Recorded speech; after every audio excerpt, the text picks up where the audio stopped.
అయింది. స్నాక్స్ కోసం అయితే తోటకూర బజ్జీలు చేస్తున్నాండి. చాలా బాగుంటాయి. దాంట్లోకి అయితే ఒక ఉల్లిపాయ కట్ చేసుకున్నాను. ఇప్పుడు తోటకూర కూడా సన్నగా కట్ చేసి పెట్టుకున్నాను.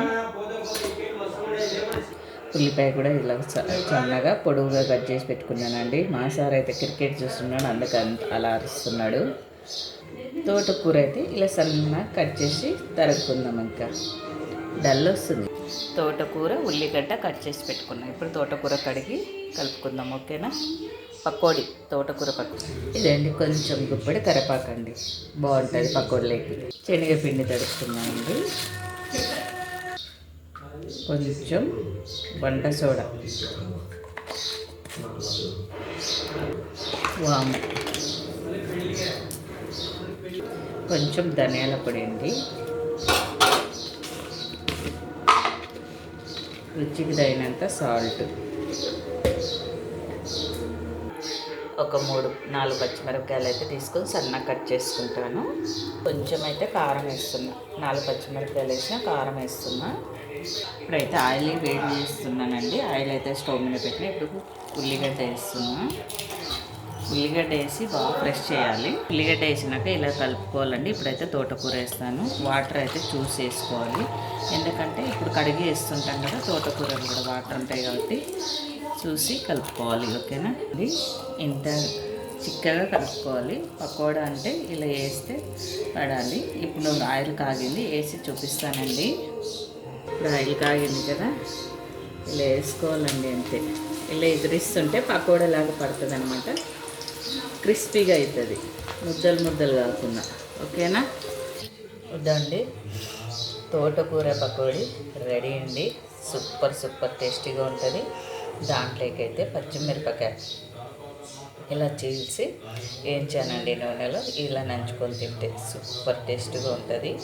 మనం ఆకుకూరలు పిల్లలు తిన్నారు కదా, చాలా వరకు అవాయిడ్ చేస్తుంటారు. ఇలా చేసి పెట్టండి. శనగపిండి కూడా తక్కువనే పడుతుంది, ఎందుకంటే హెల్తీగానే ఉంటుందండి. ఆకుకూరలు తినని వాళ్ళకల్లా ఇలా చేసి పెడితే ఏ ఆకుకూరతోనైతే ఈమెంట్ కరివేపాకుతో కూడా చేసుకోవచ్చండి, మొత్తం పకోడలాగా.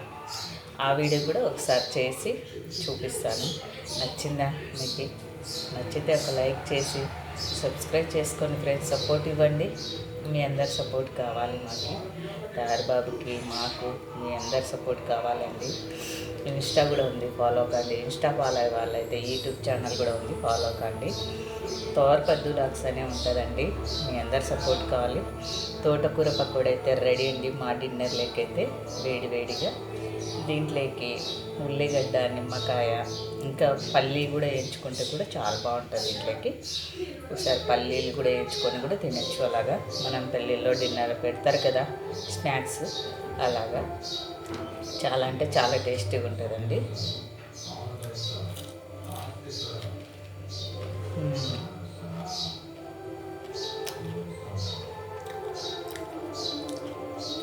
బాగా కరకలరాడుతూ మంచి టేస్టీగా ఉందండి. కరివేపాకు కూడా వేసాను కదా, ఇంకా పచ్చి ధనియాలు వేస్తే కూడా బాగుంటుందండి. క్రష్ చేసి, ధనియాలు లేనందుకు నేను ధనియాల పొడి వేసాను, అలా అయితే బాగుంటుంది. చూడండి ఎంత బాగున్నాయో కదా. సబ్స్క్రైబ్ చేసుకోండి ఫ్రెండ్స్, సపోర్ట్ ఇవ్వండి. మీ అందరు సపోర్ట్ కావాలని మనస్ఫూర్తిగా కోరుకుంటున్నాను. ఈ స్నాక్స్ ఐటమ్కి అయితే డాలర్స్ కొనుక్కోండి ఫ్రెండ్స్. డాలర్స్ వచ్చినాయి తోరబాబుకి. ఓకేనా?